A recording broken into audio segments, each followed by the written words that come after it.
Good evening to everyone. And this is a wonderful session that we always have before the examination to give the final tips at the last moment. And good to have maximum number of students in this meeting. Uh, I have got around 10 points to make.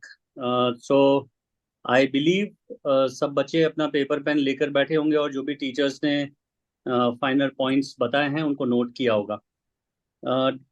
हमारे पास आज की रात है और कल की रात है I believe and then Sunday we have an examination. तो आज की रात और कल की रात ये दो जो नाइट्स हैं वो इम्पोर्टेंट नाइट्स हैं. तो बहुत ज़्यादा एक्सटेंसिव लेट नाइट स्टडी या लेस स्लीप नहीं करना है. ये दो रात को हमको बहुत ढंग से सोना है सो दैट हमारा मेंटल स्टेटस एग्जामिनेशन में बहुत अच्छे से जाए. So my first point if you wish to write down is sleep on time today and tomorrow. ये एक बहुत बड़ा ब्लंडर है कि अगर हम 4-5 घंटे ही सो रहे हैं पिछले 2 दिन से एग्जाम के, तो आज और कल हमको बिल्कुल ऐसा नहीं करना है. और हमारा जो मेंटल स्टेट है वो एकदम 100% अलर्ट मोड पे तब रह पाएगा जब हम उसको रेस्ट अच्छे से दे पाएंगे. And this is very important mind you कि हम ढंग से ये 2 दिन सोएं और 6 से 7 घंटे अच्छे से नींद आनी चाहिए और उस हिसाब से हमको एग्जाम में जाना चाहिए. अगर थका हुआ दिमाग एग्जाम में गया ना तो उतना सोच नहीं पाओगे एग्जाम में. तो थोड़ा सा इस बात को ध्यान रखिए. Make sure that you do not watch any screen in in last day. आज भली अगर कुछ देखना चाहते हो तो देख लो और बाकी थोड़ा स्क्रीन से अवॉइड रखिए. गर्मी बहुत ज़्यादा है. आइस को रेस्ट करने के लिए सबसे अच्छा एक थेरेपी है which is the ice cold PACS या गुलाब जल जिसको बोल सकते हैं. अगर वो है अपने पास तो कॉटन बड्स बना के और रात को थोड़ा सा आइस पे लगा के रखना चाहिए so as to cool them down. That is one tip. Next tip that I have for you is कि अगर हम जिस दिन एग्जामिनेशन देने जा रहे हैं उस दिन रात को हमारे को नींद अच्छी आना जरूरी है. ये हमेशा ध्यान रखिएगा. और उठने के बाद हमको एक लाइट ब्रेकफास्ट करके जाना चाहिए. एक दिन पहले उतना नहीं खाओ, रात को थोड़ा सा लाइट फूड ही लो और मॉर्निंग में उठ के light breakfast. You can have cold coffee और जूस और milk shake. Have banana if you can. almonds, these are the best strategy for fulfilling the need of the body for energy. Exam hall में time पे पहुंचना बहुत जरूरी है.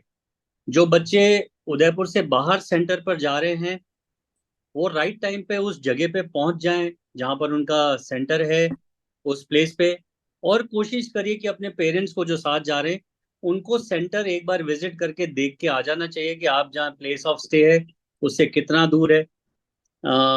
रास्ते में कोई जैम लगने की कोई स्थिति तो नहीं है. तो थोड़ा सा प्री प्लान करना चाहिए अपने ट्रैवल को भी towards the examination centre on the day of examination. जिन भी बच्चों का एग्जामिनेशन सेंटर उदयपुर में आया है उनको ये पता चलना चाहिए कि हमको कौन सा रास्ते से जाना है, बीच में कितने क्रॉस रोड्स आएंगे, कहाँ जैम लगने की स्थिति होती है, क्योंकि सभी बच्चे ट्रैवल करेंगे उस दिन उन एग्जामिनेशन सेंटर पे. So plan your time very well to reach the examination centre. Also एकदम लास्ट मोमेंट पे रीच आउट करना, जल्दबाजी करना, भागना, ये जेई के एग्जाम के लिए बिल्कुल ठीक नहीं है. जैसे हम एयरपोर्ट पे हम ट्रेन को रन करके कैच कर सकते हैं, हम बस को रन करके कैच, लेकिन हम एरोप्लेन को कभी भी दौड़ के नहीं पकड़ पाएंगे. एरोप्लेन को कैच करने के लिए एयरपोर्ट पे हमको 2 घंटे 3 घंटे पहले जाना पड़ता है. Same is the case with JEE advanced. आपको सेंटर पर लास्ट मोमेंट पे नहीं रीच आउट करना है. You should have a cool head, no goosebumps. अपनी हार्ट रेट बहुत अच्छे से चलनी चाहिए. वो तभी चलेगी जब हम उस सेंटर पे राइट टाइम पे पहुंच जाए. We see some lovely known faces. और अगर जो बच्चे बाहर हैं तो उनको अपने पेरेंट्स के साथ भी गार्जियंस जा रहे हैं उनके साथ थोड़ा पहले पहुंचना चाहिए और उस एनवायरनमेंट को थोड़ा सा ब्रीद इन कर लेना चाहिए so that you are at a cool state. Sixth point I have is plan your strategy to appear your examination well. There should be a plan A, plan B और teachers ने अभी जो भी बताया है उसको थोड़ा एग्जीक्यूट करिए. आपको पहले कौन सा सब्जेक्ट करना है, बाद में कौन सा करना है, that is your strategy that you have to take care of. But अगर प्लान ए के साथ जाते हैं और वो प्लान ए सक्सेसफुल नहीं होता है तो you have be able to shift to plan B. So always think about what should be your strategy, plan A, and if you are not comfortable at that time, what should be your strategy, plan B. ये हर बच्चे की planning अलग अलग हो सकती है, तो try and get back to your own self, और टीचर्स की सारी बातों को हमको ध्यान में रखना चाहिए कि हमको पेपर को अटेम्प्ट करने के लिए क्या क्या जरूरी चीजें होगी। जिस दिन हम एग्जामिनेशन देने जा रहे हैं उस थोड़ा सा कॉन्फिडेंस बढ़ाने के लिए और कुछ नहीं पढ़ना चाहिए। मुझे लगता है कि मैथमेटिक्स के फॉर्मूला रिवाइज कर लेने चाहिए एक बार, जो भी, अगर आपको लगता है कि जो टॉपिक्स हमको फॉर्मूला है तो उनके फॉर्मूला अच्छे से रिवाइज करो, रिएक्शन मैकेनिज्म्स अच्छे से रिवाइज कर लो, फिजिक्स में फॉर्मूलाज अच्छे से रिवाइज कर लो। These are the final points on the day of the examination morning में। इससे ज्यादा अगर नहीं भी करोगे तो बहुत ज्यादा कोई प्रॉब्लम नहीं। सबसे इंपॉर्टेंट पॉइंट जो है वो आखिरी के 2 पॉइंट्स है जो मुझे लगता है कि हमको करने चाहिए। आज से, इस सेशन के बाद से अपने आप को टेस्ट नहीं करना है कि एक पेपर लेके बैठ जाओ और अपना टेस्ट लगा लो। मुझे लगता है कि वो एक थोड़ा सा डेंजरस पॉइंट रहता है। So don't try to test yourself now. हमने जितने टेस्ट लेने थे वो कमल सर और सब ने बहुत अच्छे से ऑर्गेनाइज करके ले लिया है। अभी तो टाइम है अच्छे से रिविजन का। अच्छे अच्छे टॉपिक्स को जो तुमको लगता है कि मेरे को करना चाहिए वो चीज करो और रिवाइज करो बस अभी। Don't try to test yourself right now. Okay, instructions बहुत ध्यान से पढ़ने। This is my 9th point. Paper 1 में इंस्ट्रक्शंस होंगे, बहुत अच्छे से पढ़िए। पेपर 2 में ये कभी अज्यूम करके मत जाना कि पेपर 1 के जो इंस्ट्रक्शन होंगे वो पेपर 2 में भी same. They may be different. JEE advanced is always known for great surprises. So ये ध्यान रखना कि सरप्राइज एलिमेंट तो आपको कुछ भी मिल जाए। +4 -2 भी हो सकता है, +4 -1 भी हो सकता है। Any type of instruction, the mark allotment, ये सब चीजें को समझ में चाहिए। एक बच्चे का कुछ मैसेज आया कि जो टेस्ट आपने दिया उसका एनालिसिस कर सकते हैं क्या? बिल्कुल करिए, एनालिसिस करने में कोई प्रॉब्लम नहीं है आज के दिन। कल कुछ एनालिसिस नहीं करना है, जो भी करना है आज कर लो। उस हिसाब से अपनी स्ट्रैटेजी आप आज रात की और पूरे दिन की बना लीजिए। कल बहुत ज्यादा अपने को रात को लेट नाइट पढ़ना नहीं चाहिए। Everybody should sleep for at least 6 to 7 hours tonight and tomorrow. ये मैंडेटरी मान के चलिए, क्योंकि दिमाग को थोड़ा रेस्ट देना जरूरी होगा। And you should go with a great mind set. Okay, तो बात मैं इंस्ट्रक्शन की कर रहा था कि इंस्ट्रक्शन बहुत अच्छे से पढ़ना, कौन से क्वेश्चंस में कितनी नेगेटिव मार्किंग है। अ, ये ये पॉइंट हमेशा हर एग्जाम में कोई ना कोई एक बच्चा मिस कर जाता है कि मैंने इंस्ट्रक्शन नहीं पढ़े, मुझे ध्यान नहीं रहा, मैंने वही इंस्ट्रक्शन समझ लिए जो पेपर 1 में आए थे। तो ये सब गलतियां नहीं होनी चाहिए इस बार किसी से भी। इंस्ट्रक्शन बहुत ध्यान से पढ़िए, कहाँ नेगेटिव मार्किंग है, कितनी नेगेटिव मार्किंग है, कितना रिस्क एलिमेंट है उस क्वेश्चन को अटेम्प्ट करने के लिए। You should be absolutely very clear before and committing. Also जिन क्वेश्चन को हमने रिव्यू करने पे डाल रखा है उसको अच्छे से रिव्यू करने का टाइम मिलना चाहिए। So make sure that if you have to commit it, commit well within the time zone.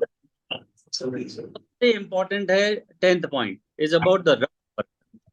देखो, है ना, पहले तो रफ वर्क के लिए हम एक्स्ट्रा पेजेस मांग लिया करते थे तो मिल जाते थे। 2012 से लेके 2016 तक OMR शीट्स में 17 तक चलता था। तो OMR जब ऐसा चलता था तो पेपर के नीचे ही रफ वर्क का एक सेक्शन दिया जाता था। आज भी तुमको वही स्ट्रेटेजी लगानी पड़ेगी, क्योंकि इस बार तुमको एक्स्ट्रा पेपर नहीं मिलेगा रफ वर्क के लिए। तो पहले ये स्ट्रेटेजी लगाई जाती थी कि, और जो हम लोग एडवाइस देते थे कि पहला जो रफ वर्क है, the first rough work should be done by pencil. और जगह अगर, और बहुत ज्यादा छोटा छोटा करके जगह बचा के रफ वर्क नहीं करना, ये ध्यान रखना। Your rough work should be legible, तुमको खुद को पढ़ने में आना चाहिए। पहला rough work should be done by pencil only, thinking that कि बाद में अगर रफ वर्क करना पड़ा तो उसके ऊपर हम पेन से रफ वर्क कर पाए। ये ध्यान रखना, जगह नहीं मिलेगी रफ वर्क करने की। Don't write anything on the question. Okay, कि पेपर से या कुछ क्वेश्चन पे हमने बॉल पॉइंट पेन से कुछ मार्क कर दिया, 68 की जगह वो बॉल पॉइंट पेन से हो सकता है 88 नजर आने लग जाएगा थोड़ी देर बाद। So do not mark anything by pen और pencil on the figures written in the on the question. So अगर पेंसिल अलाउड है तो लेके जाओ साथ में। पेंसिल शायद अलाउड होनी चाहिए, ऐसा मुझे लगता है। कोई प्रॉब्लम नहीं है पेंसिल ले जाने में। ओके, पेपर 1 और पेपर 2 में रफ शीट अलग अलग मिलेगी, यस अलग अलग मिलेगी, लेकिन वो एक ही बार मिलेगी, तुमको बहुत ज्यादा स्कोप नहीं होगा एक्स्ट्रा रफ शीट मांगने के लिए। तो मेरा एक सिंपल सजेशन है कि हम पहला रफ वर्क है वो पेंसिल से करें, और दूसरा रफ वर्क उसी के ऊपर, इरेज करने का टाइम नहीं होगा हमारे पास, उसी के ऊपर हम बॉल पॉइंट पेन से स्टार्ट कर लें, सो दैट वो रफ वर्क तुमको अच्छे से नजर आ जाए। Carry over from the work that you have done in rough, कि मान लो तुमने रफ वर्क में 68 लिखा है, 63 लिखा है, और उसको तुम जब कैरी ऑन कर रहे हो अपने क्वेश्चन में वैल्यू पुट करने के लिए, तो तुम वहाँ 36 लिख रहे हो। तो ये थोड़ा सा ध्यान, रफ वर्क बहुत अच्छे से नीट तरीके से होना चाहिए, rough work should not be rough. तो तुम्हारे पूरे सिलेक्शन होने में रफ वर्क का सबसे ज्यादा इंपॉर्टेंस होगा, ये ध्यान रखना। तो रफ वर्क अच्छे से करो, उसको ऐसा करो कि तुम ढंग से पढ़ पाओ उसको बाद में जब तुमको क्वेश्चन सॉल्व करना पड़े, और ऐसे क्वेश्चन जिनको रिव्यू किया हुआ है। और रफ वर्क अगर अधूरा छोड़ा गया है, तो जहां पर पॉइंट पे छोड़ा गया है वहां पे उसको गोला कर लो, ताकि वहां पर उसी पे स्टार्ट करने में तुमको पॉइंट पकड़ में आ जाएगा कि मैंने पॉइंट कहाँ से छोड़ा है। तो जहां पर कैलकुलेशन चल रही है, पर्टिकुलरली सब्जेक्ट मैथ्स, और कैलकुलेशन लंबी है या कैलकुलेशन ट्रिकी है, और तुमको वो क्वेश्चन लग रहा है कि ज्यादा टाइम ले लिया और मुझे मूव ऑन करना है, तो उसी जगह पे गोला मार के और क्वेश्चन नंबर डालकर आगे बढ़ो, ताकि जब कभी उस क्वेश्चन पे वापस आना हो तो तुम उस गोले वाले पॉइंट से उसको आगे पकड़ पाओ। तो मेरे ख्याल से ये स्ट्रैटेजी तुम लोगों को लगानी चाहिए, और ये मेरे 10 पॉइंट से जो मुझे लगता है कि तुमको फॉलो करना चाहिए। Sleep on time, today and tomorrow there will be only one sheet which will be given. Sleep on time, no screen. It will be a blunder if you sleep for 4 to 5 hours. So do not sleep less. Next day you should wake up on time, reach center on time, much before than what is required. Have a light breakfast. You can have cold coffee, milkshake, banana, almonds, juices, as what Kamal sir has already told. Plan your strategy well. Plan A versus Plan B. Exam hall पे अच्छे से पहुंचो. Revise formula in the morning time, and do not test yourself after one. Read instructions again is a very important point. Paper 1 versus paper 2, instruction same नहीं होने के बहुत बड़े chances होते हैं. So do not assume and presume anything. And your rough work should be a master rough work. So that is all from my side, and I wish you very, very best for day after tomorrow's exam. Mind you, it is just an exam. It is a tough one, but don't make even tougher for you. Follow the guidelines well, and I hope everything will fall in its place. So thank you very much, and God bless us all. Thank you everyone. All the best. बढ़िया बढ़िया गाने सुने, अच्छे अच्छे motivation वाले गाने, है ना। वो एक मूवी है, लक्ष्य मूवी का गाना है, हाँ यही रास्ता है तेरा, वो अच्छा गाना लगता है, वो भी सुन सकते हैं। एंड जिंदगी की यही रीत है, हार के बाद ही जीत है। प्लीज डोंट रिमेम्बर द बेकार मार्क्स ऑफ एनी एआरटी, है ना। आप अपना बेस्ट याद करके जाओगे, आपके बेस्ट कब आए थे, भले ही वो 11th का सबसे पहला पीटी हो जिसमें पूरे में से पूरे भी आए हो कई लोगों के। तो केवल अच्छी अच्छी यादें लेकर जाएं, है ना। और डेफिनेटली वो गाना गा ही लेना चाहिए, जिंदगी की यही रीत है। हाँ sir, so I will request to Seren Sumani sir to sing a song for students. Definitely sir आप अगर गाएंगे तो बच्चों को डेफिनेटली इससे मोटिवेशन मिलेगा, मुझे तो याद नहीं है। चलो कोशिश करते हैं, बस एक दो लाइन गा लेते हैं और फिर विदा लेते हैं सबसे। Yes, alright, ready. जिंदगी की यही रीत है, हार के बाद ही जीत है। जिंदगी की यही रीत है, हार के बाद ही जीत है। थोड़े आंसू हैं, थोड़ी हंसी, आज गम है तो कल है खुशी। जिंदगी की यही रीत है, हार के बाद ही जीत है। वैसे तो हम कभी हारे नहीं है और हार मानेंगे भी नहीं, तो जीतना तो है ही है। It is just a song that proves that if we keep on trying we will win eventually. So God bless us all, और अगले 2 दिन तुम्हारी जिंदगी के सबसे बेहतरीन 2 दिन होंगे, ऐसा हम सबको लगता है और ऐसा विश्वास भी है। Thank you very much Kamal sir for the occasion.